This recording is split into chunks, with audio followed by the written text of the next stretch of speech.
امیرحسین پارسا. این روزا هرچی میگم تو گوشت حرف نمیره، این دیوونه هنوزم با کاراش تفره میره. یه لحظه هیچی نگو بذار آروم بگیرم، من دیگه تنهایی بی تو زیر بارون نمیرم. تو همون عشقی همون عشقی همون عشقی برام، با این که رفتی منو تنها گذاشتی با من را.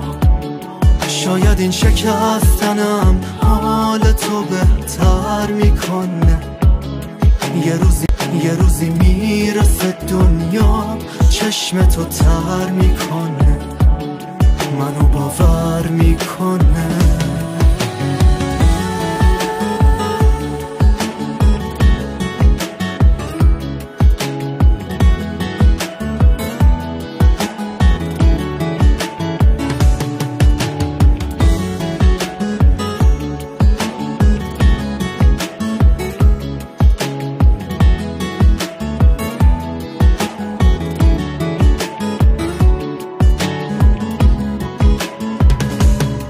یکی الان پیشته که منو یادت نیست، آخر این جاده کسی کنارت نیست.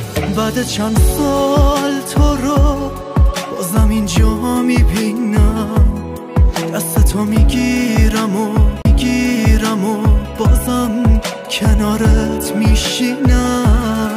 تو همون عشقی همون عشقی همون عشقی برام، با این که رفتی منو تنها گذاشتی با من را.